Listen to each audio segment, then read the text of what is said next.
All right, welcome back. Oh, I gotta fix that on there. Had to fix the audio a little bit. Welcome back, .NET Phillies. I have a cheese stick. I'm starving. I just got off of work. Give me a break here. All right. So, I do apologize. Unprofessional, but whatever, man. Disregard the bed and the... Oh, God, I forgot to close the closet again!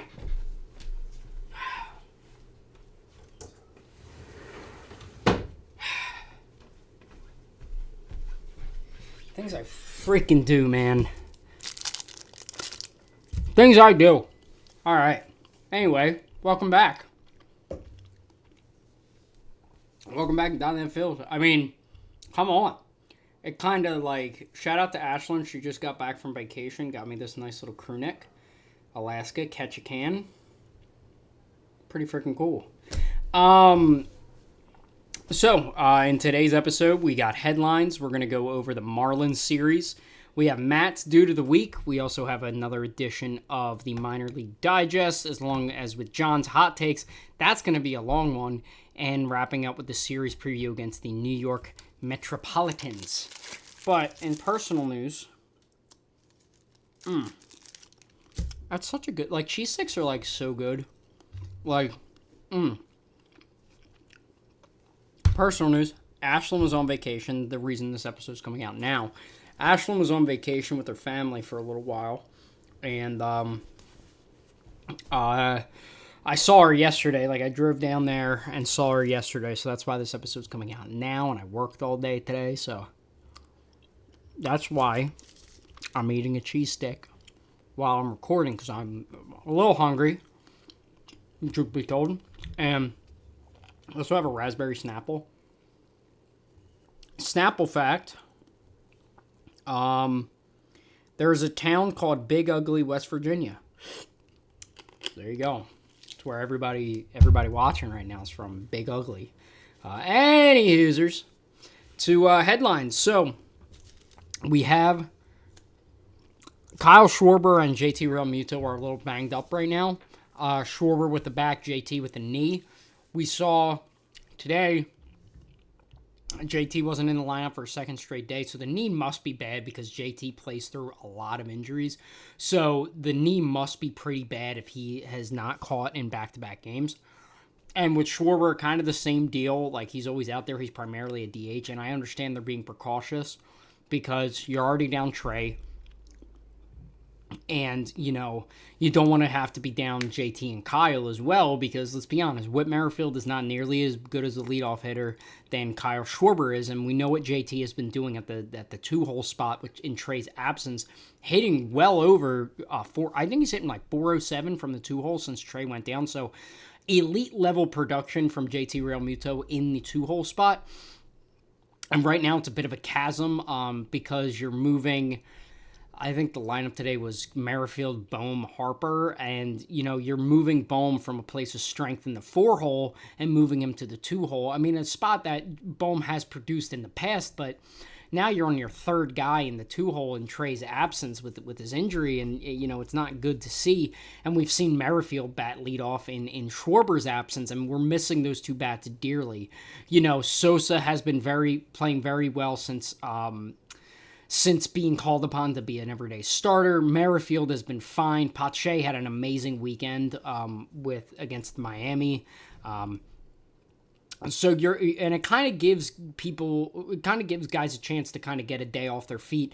You know, you have Harper DHing, Bohm DHing. Today, I think it was Casty DHing. So you're giving guys a chance to get off their feet, but still maintain consistent at-bats. So it's kind of not a blessing in disguise because we don't want any injuries. So I wouldn't be shocked if JT and Schwarber don't play until Wednesday at this point because you have a night game going on right now, and then you have the day game tomorrow. So I would not be shocked if both of them just sit this two-part series out and then end up playing in Thursday and Friday moving forward once we get back home to Philly.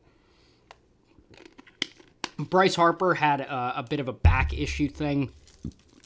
Nothing to really worry about. They kind of said it was nothing, and he's been fine since. So I'll get to my other point. It's about a certain left-handed reliever that we have in our bullpen right now that is not very good at what he does. So don't worry, we'll get to him. We'll get to him.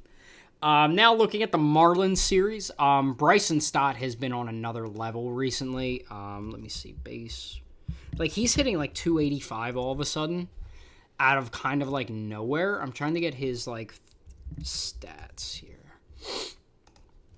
Bryson Stott is currently hitting 270. His past, there is game logs. Actually, I hit the wrong. Just bear with me here. I hit the wrong thing. Where's his MLB page? MLB. Nope. I don't know. Regardless, he's hitting very well right now. He's hitting 270 all of a sudden after being a black hole down further in the lineup. So it's good to see him kind of turn things around, turn things on, and move forward. And now we have to talk about Nick Castellanos. You know, I myself and many other Phillies fans have kind of drug Nick Castellanos through the mud, and for good reason too. I mean, look. We gave him a 5-year, $100 million contract, and he has not lived up to that contract. I think that is just something that is a fact at this point. I don't think this is something... Oh, my God, why is this? God, my watch was bugging. I don't think this is something that is I don't think this is something that comes to a surprise to anybody, that Casty has not lived up to that contract that we gave him going into the 2022 season. We know what we had in 2022. In about almost 3 years, we've had a half of a good season from Nick Castellanos, and that's just not good. I don't know, because he kind of talked about it after Friday's game, where his approach has always been see ball, hit ball, and I feel like the Phillies are trying to make him have an approach, and that's not the player that Nick Castellanos is. The player that Nick Castellanos is see ball, hit ball, and I feel like with all the analytics and all the all kind of the what's the word I'm looking for? The analytical side of stuff that the Phillies have been very good at on the pitching side and hitting side, you know, with Kevin Long and what he's been able to do. I feel like they have been trying to do that with Nick Castellanos, and it's just not translating the way that I think they thought it was going to. And I feel like with Casty, it honestly has to be see ball, hit ball. I think that's just the type of guy he is. It's the type of player that Nick Castellanos is always going to be. And I think to kind of take that away from him, I think is a mistake on the Phillies' end, and something that I feel like they need to just kind of be hands off with him and go, look, you need to see ball, hit ball. That is your best course of action moving forward, is that kind of that. Oh, for God's sakes. Oh, God. Oh, my phone is blowing up. I'm sorry. I'm all over the place. I literally just got off work. I started recording immediately, and now I'm all like la la land here. But yes, the Casty hot streak is here to give you a reference. So Nick Castellanos. Nick Castellanos. His past. What has he done? This isn't what I need right now. I need Baseball References stinky. Baseball Reference. It's not stinky. I love Baseball Reference, but it's Nick Castellanos stats past 14 games. Thank you.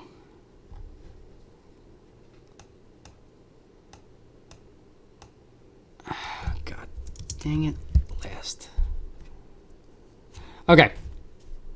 So, this past 14 games, he's hitting 270 with 3 home runs and 8 RBIs. He's been hitting fairly well. You know, he's been driving the ball a lot more, even on his outs, and I've been saying this for a while now.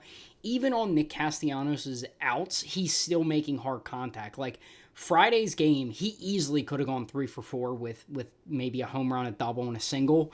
But the two other balls were scorched to third base and Berger caught it and shot right up the middle to where the second baseman was shaded. So easily could have been a 3-hit night. Like, he is starting to turn it around because I think they're going back to that simplistic approach of see ball, hit ball. And I think that's the type of player Nick Castellanos is. I don't think he is an analytical guy. He's talked about it. All they need him to do is see ball, hit ball.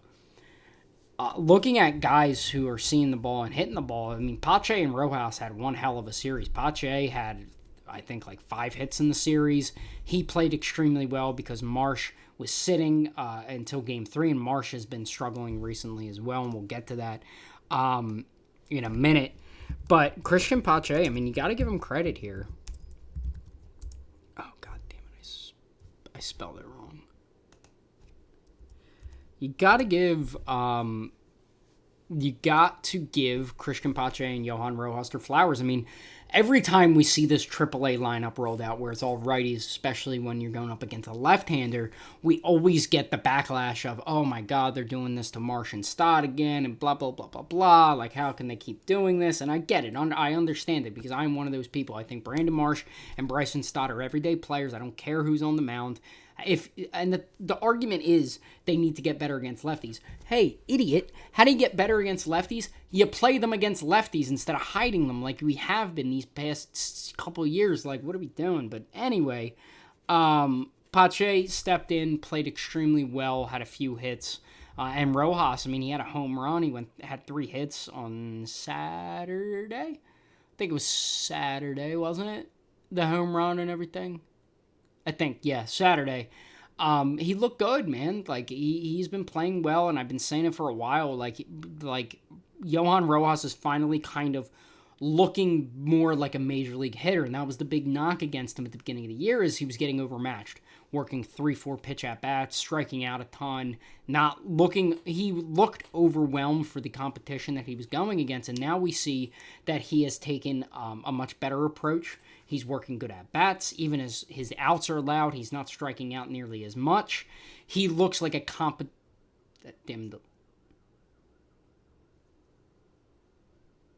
There are police sirens outside my house right now.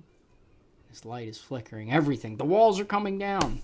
But, you know, they've been turning around. Kind of on the flip side, Brandon Marsh has been struggling. I mean, his past 14 games, he's hitting .216 with a home run, 8 RBIs. He's just...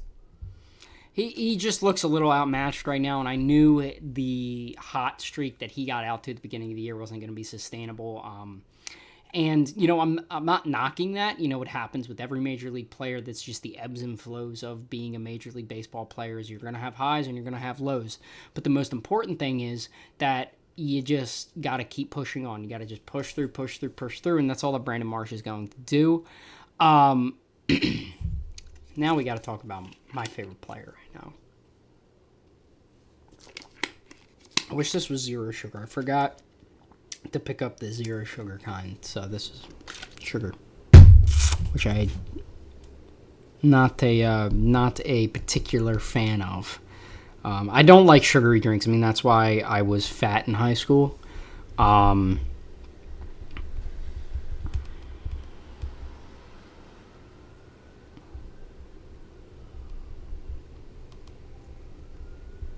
Sorry. I'm texting my beautiful wife. Anyway, so, my favorite pitcher right now. Why did that, like, get all crazy? I don't know why the peak went up a lot on my editing software. Anyway, Ranger freaking Suarez, man.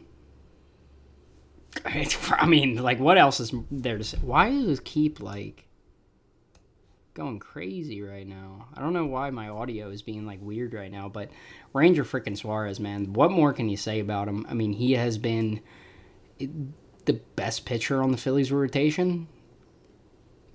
We'll get to that in John's hot takes, but what else can you say about Ranger, man? I mean, he is just a freaking animal. I mean, Ranger Suarez this season, is 7-0 with a 1.50 ERA in 54 innings pitched. 54 innings to a 1.50 ERA. People forget in 2021 he had a 1.36 ERA in 106 innings, including 13 saves. How many saves did he have that year? Because he had 4 saves that year. Because Joe Girardi's a freaking idiot. But yeah, Ranger Suarez, very, very good at baseball. Once again, just he has to be the Cy Young frontrunner, man. I mean, he is just cool, calm, collected. I've talked about it in nauseum here. He is just so freaking good, and it's just amazing. And speaking of guys who have been amazing, not amazing, but a nice surprise has been Taijuan Walker. I mean, Taijuan 6 innings, 1 run on Saturday. Pretty freaking good. Like, Taijuan, and I talked about this a little bit before he came back because there was the whole debate of do you have Turnbull or do you have Walker? I was Team Turnbull, as everybody knows, and I'm sure a majority of people watching this podcast and around in the Phillies fandom were also Team Turnbull. But I also came up with the point. It's like there is a very real possibility that that Taijuan comes in and is fine, is just perfectly fine. It seems like they've changed his repertoire about the way he goes about pitching because he doesn't have that overpowering stuff anymore. He just is a guy that comes in and just throws strikes. I mean, he's not relying on 98 to blow by like he was earlier in his career. He's now pitching a lot better, and that's what the Phillies do.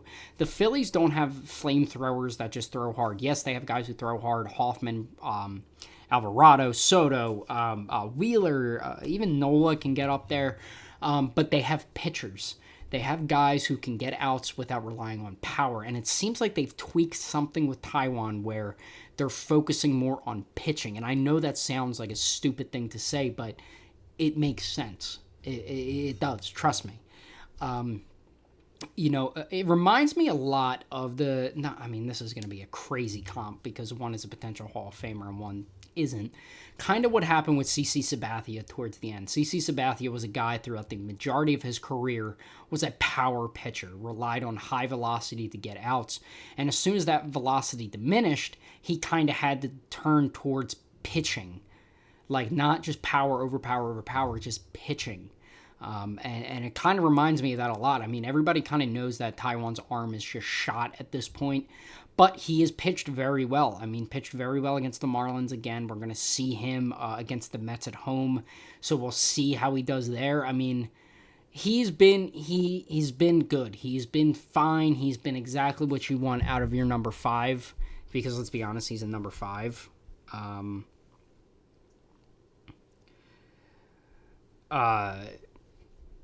He's a number 5. He's a number 5. Sorry, there's a lot. Like I said, La La Land. But something that wasn't good was Zach Wheeler. Zach Wheeler struggled a lot. He was kind of getting pinched a little bit he was getting pinched in the strike zone a lot, and he was getting visibly frustrated. And then, of course, Josh Bell, the Philly killer, just had to come in and absolutely rain on the parade by hitting a 3-run home run. And yeah, I mean, Wheeler, I'm not worried about Wheeler just because he's Zach freaking Wheeler. Because he's Zach freaking Wheeler. He's a very good pitcher. He's going to be fine. I'm not necessarily worried about him moving forward. Something that was not brought to my attention, but I saw on Twitter from Sean Kane on Twitter. So with JT Realmuto as his catcher, 94 starts, a 2.91 ERA. With Garrett Stubbs as his catcher, 7 starts to a 6.29 ERA. So, needless to say, Stubbs is not very good with JT. Stubbs is very good with Turnbull. He's been very good with Walker. He's been very good with kind of everybody else. But with Wheeler, I don't know what it is. I don't know. Obviously, the sample size is apples to oranges, but it's still something of a note. But, I'm not worried about Zach Wheeler. Zach Wheeler just wasn't his day. He was getting pinched a lot with the strike zone, and then, Josh Bell and his defense let him down a little bit. So not particularly worried about it. Spencer Turnbull hasn't really skipped a beat coming out of the bullpen. We saw him yesterday pitch an inning and looked really good. I've gotten into a little bit of trouble, but was able to work out of it very easily. It seems like he has adjusted pretty well to being a bullpen arm, which is good because, you have guys that come in there and are stubborn and have egos and be like, no, this is my job. I earned this job. If you're going to not have me in the rotation, you might as well trade me. Turnbull was like, look, all I want to do is win. And right now, my best position to win and help this team is to be in the starting rotation. So that is awesome to see. And we got to talk about Matt Strahm. I mean, Matt Strahm has yet to allow an earned run since opening day and has just been awesome. He just pounds the zone, pounds strikes, gets out of innings. Just there's a tier list of guys that I trust in this bullpen, and it goes as followed. The guys I trust with my life is Matt Strahm, Jose Alvarado, Jeff Hoffman, Orion Kirkring. Guys that I can be convinced are, I guess, Turnbull, Sir Anthony. Who am I missing? I feel like I'm missing somebody. 7 guys in the bullpen. Guys I don't trust at all. Greg Soto kind of ends there. I guess Ortiz, he's mop-up guy. I guess that's who I'm missing. Ortiz, he falls into the Sir Anthony category, and I don't trust Greg Soto to save my life. He has been atrocious. Greg Soto, I don't know what you do with him. I don't know if you DFA him. I don't know if you trade him. He provides nothing of value here. He is just so bad. He's unpitchable. There's a reason he was one of the last bullpen guys used in that game yesterday, was because the Phillies don't trust him. Thompson doesn't trust him. Nobody trusts him, and he doesn't give us a reason to trust him. It's not like he had one bad game and now he's in the doghouse. Like, it is every single outing is bad with him. Allowed the 2 earned runs on Friday night after Rangers gem. Allowed the walk off yesterday. He is just bad. Greg Soto is not a good relief pitcher. He's not good. I don't know what you do with him. Luckily, you didn't trade anything of major value for him. Obviously Vierling and Maton were guys that were looked highly upon in the organization. Maton, I know is not on the roster for the Orioles anymore. So where is Nick Maton?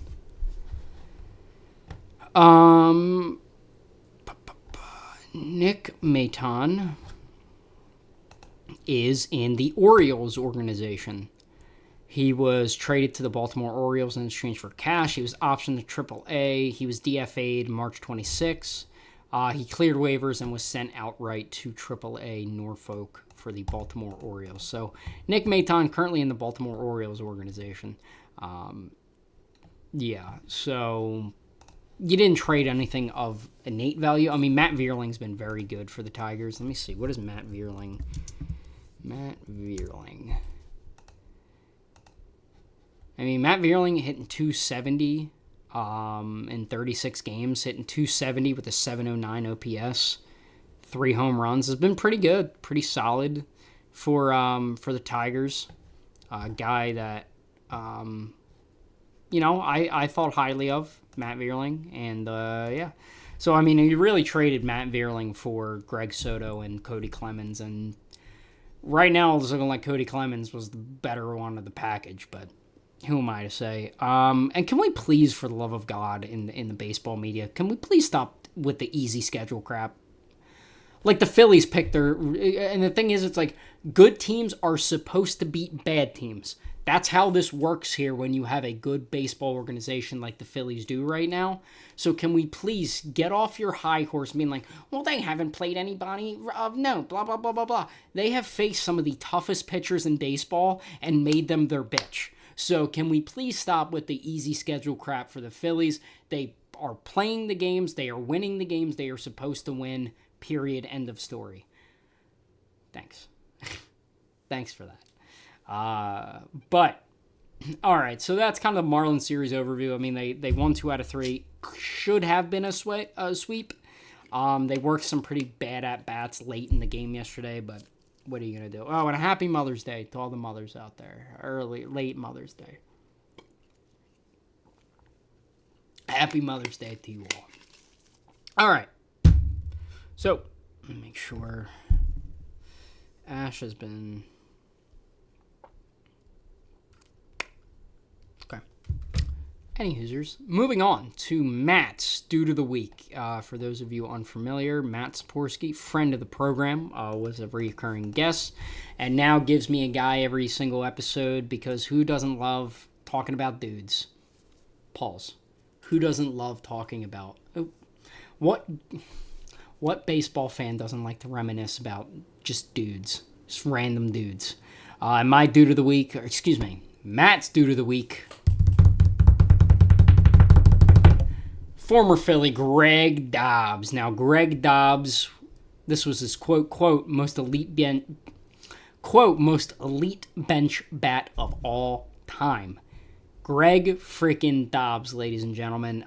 We actually had a hot take about Greg Dobbs, saying that Cody Clemens could potentially be our Greg Dobbs, so that's something. So Greg Dobbs was drafted by the Astros in the 10th round of the 1999 MLB draft. He signed as an undrafted free agent in 2002. Spent 2004 to 2006 with the Seattle Mariners. In 100 games, hit .257 with 2 home runs and a .642 OPS.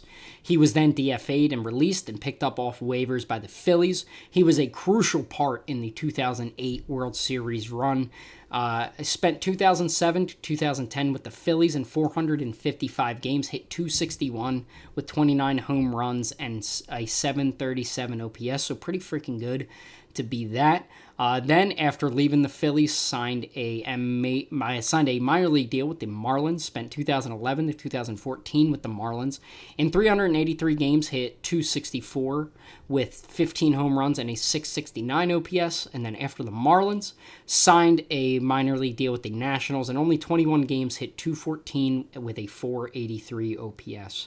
So, kind of love the NL East. Of course, he went to is there a picture of Greg Dobbs with the Nationals? Because that might be nightmare fuel. The Nationals during their like good era, just picked up all the old Phillies. Where's Greg Dobbs? The Nationals. Yeah, there he is. Hold on. There's Greg Dobbs on the Nationals. Look at him. Gross. Look at that little flavor saver he had going on there, too. Anyway, shout out to Greg Dobbs, Matt's Dude of the Week. Loved Greg Dobbs. I just love a good, like, lefty bench bat. That's why Cody Clemens is perfect. Sensational. So now, getting on to the minor league digest, in this segment, I'd like to talk about the minor league side of baseball, because this is a Major League Baseball show, but I always like to let the listeners know what's going on in the minor league system, so that way if there's a move, we already have an idea about who some of these guys are. So looking at George Klassen, so George Klassen has kind of been a guy that a lot of fans have been talking about because of how great he's been to begin his professional career. 25 innings to a 0.36 ERA, touching 100. Officially untouchable at the trade deadline. Officially untouchable. I'm expecting a promotion to high A soon. To double A soon. If he continues to pitch like this, I see no reason for him to be still down there unless they're going to do a Paul Skeens thing and just keep him down there to keep him down there. But we saw Paul Skeens premiere, and we'll talk about Paul Skeens. We're not going to talk about Paul Skeens. You know what? I'll talk about Paul Skeens for a minute. I'll just bring it up real quickly. Paul Skeens is going to have the exact same career as Steven Strasburg minus the World Series. Anyway, Carlos De La Cruz continues to struggle. He's been one of the upper echelon minor leaguers that the Phillies have to offer, and he's been kind of struggling at the plate. He's a guy that I thought they could have used in a trade at the deadline. Hey, he could easily turn it around and be used as trade bait at the deadline, because I feel like this year the Phillies are going to go all in.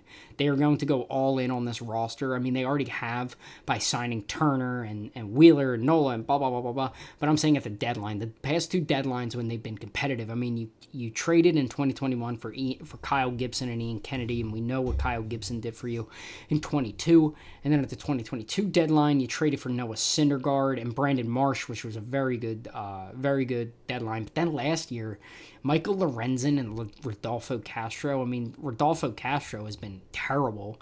And Michael Lorenzen, after his 2 starts, was also bad.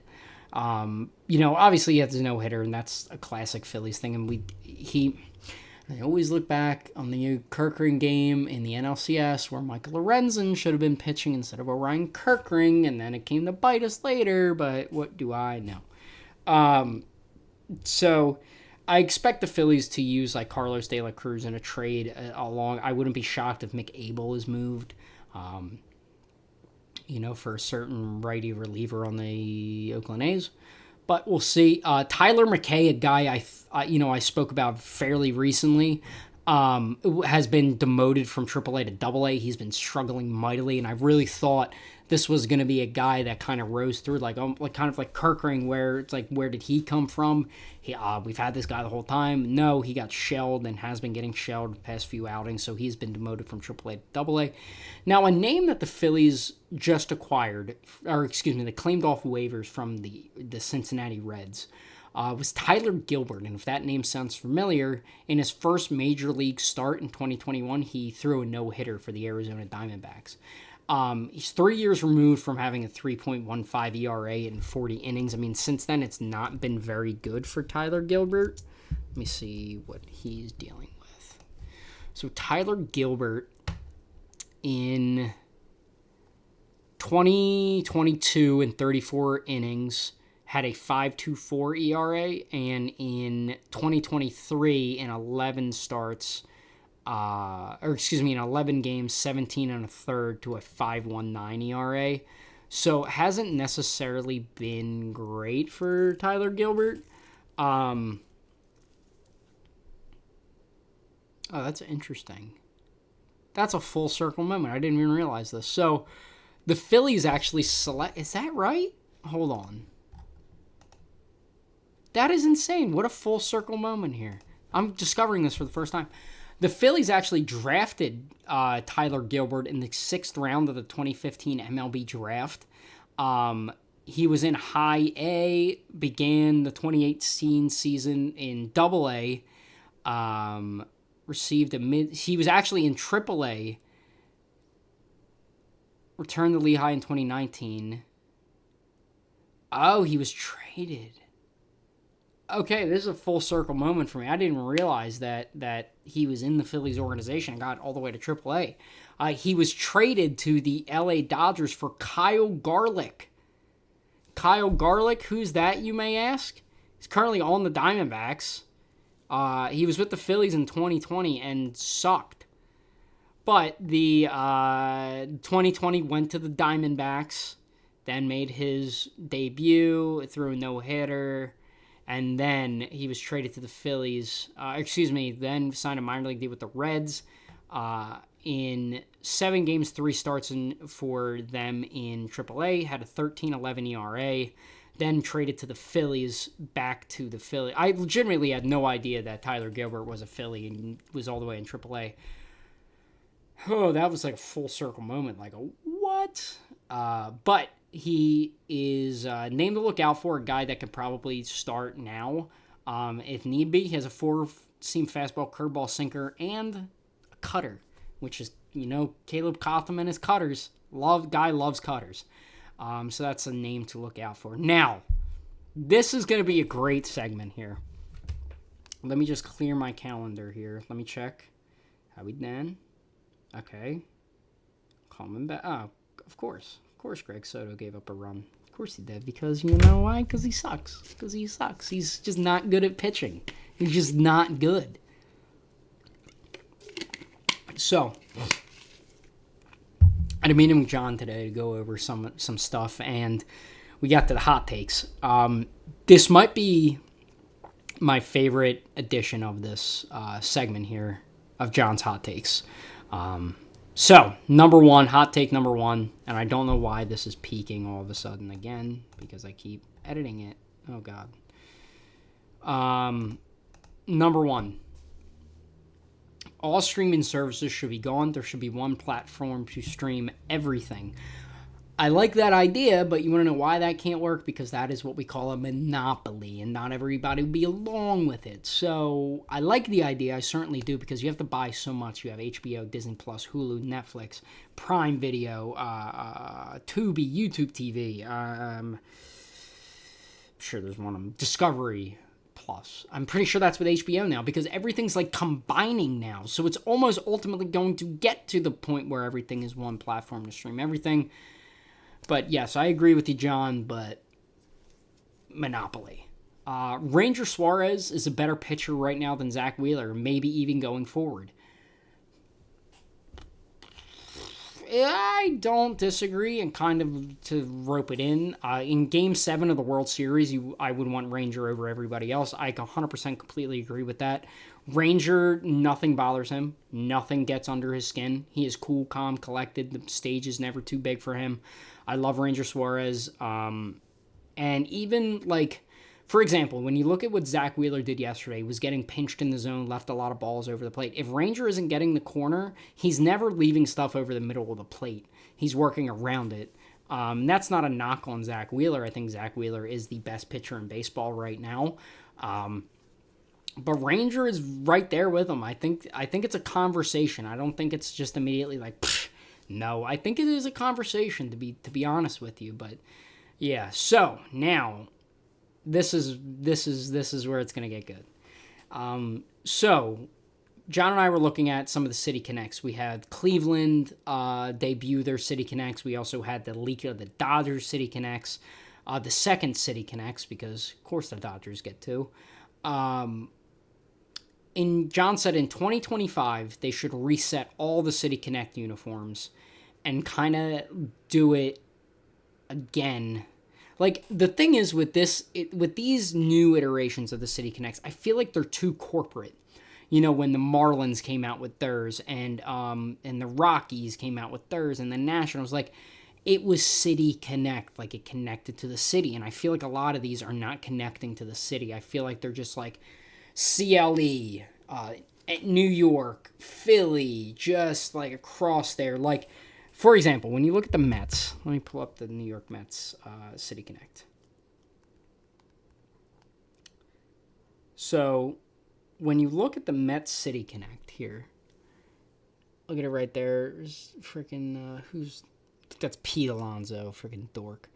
But on there, wouldn't it be better if it said like Queens across there? Because that's the whole thing when you're looking at the Yankees and Mets, is it's the Bronx with the Yankees and it's the Mets with Queens.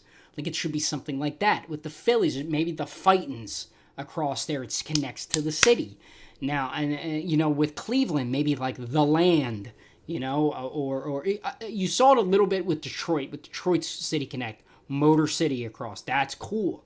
What was another one? You have like the Cubs, Wrigleyville, the South Side for the White Sox. Like, stuff like that is cool because it represents the city, and I feel like they're becoming too corporate. They're coming too plain, and they're all kind of copy-paste, almost the same. With that being said, John and I ranked our top 5 City Connect uniforms. Number 5, the Houston Astros. Space City connecting to the city. Houston obviously was the first place where the rocket went up and the moon landing and all that stuff, so relates to the city. You have the NASA Center there. I'm pretty sure that's exactly why. But you have the NASA Center in Houston, like, connects to the city. Number 4, the Kansas City Royals. I love the R and I like the K and R, and you have the crown kind of in there, and the colors, like it's the blue. It just looks so. Number 3 is the Chicago Cubs with Wrigleyville. I think, again, connects to the city. What a crazy idea. I like the Wrigleyville across there. I think the colors are good. I think the font, how it kind of goes across, reminds you of Wrigley. You have that, the scoreboard in there with it going up like that, so it kind of represents that. And I love the logo and the hat and everything like that. Number 2, the Colorado Rockies. I mean, the Rocky Mountains. I know it says Rockies across there, but you have the mountains in there. You have the greenery. It's a different color from the purple and black and white that you're seeing with the Rockies. Normal stuff. You're seeing a change. You're seeing something different. And number one, and it's a shame they're getting rid of them, it is the Washington Nationals. I absolutely freaking love the National City Connect uniforms. Washington across the cherry blossoms, the gray and the pink work so well together. I absolutely, and John and I both love the National City Connect uniforms. I think they're fantastic. I think you want to look at a model of what the City Connect should be. Look at the Washington Nationals. Look at all 5 of these teams because they're different. They follow the format of connecting to the city, not corporate. Shifting sports. A lot of NFL talk going around. Schedule's coming out Wednesday. John and I decided to name our top 10 quarterbacks. So I want to preface this in saying this is our top 10 quarterbacks going into 2024. This is not based on prior. This is not based off what they've done. This list is quarterbacks that I would want on my team going into 2024. I'm not looking at what they've done previously. I'm looking at what did they do last year and do I want them going into this year. That is it. And right off, so I'm going to go number 1 to 10 because I feel like it kind of gets a little, not really. No, you know what? This is our list. Number 1, obviously, it's Patrick Mahomes, 3-time Super Bowl champion. We know what he can do. His best quarterback. Blah, blah, blah, blah. Number 2, C.J. Stroud. We decided to go with C.J. Stroud over Lamar in this situation because, like I said, it's going into 2024. C.J. Stroud had an excellent rookie season with the Texans. They've built a lot around him. They've given him weapons. They've given him the tools to succeed. And I believe that him and D'Amico Ryans are going to take that next step forward, going into maybe like a Jalen Hurts leap. You know, you had year 1 under Nick Sirianni where they were figuring it out. You saw sparks, but then they took the offseason. They built something around him. They added veteran depth and good receivers around him on offense. And maybe he's going to take that next step. Like I said, like we saw with Jalen Hurts going from 2021 to 2022. And obviously Jalen bringing the Eagles to the Super Bowl. Number 3, Lamar Jackson coming off an MVP. We know what Lamar can do if he's healthy. That's the big thing. The past couple of years he hasn't been healthy, but this is his first healthy year, and he goes out and wins the MVP. So we know what Lamar can do. Now, the thing is with the Ravens offense is it's all depending on health. How are these guys going to adjust? They had a full healthy year.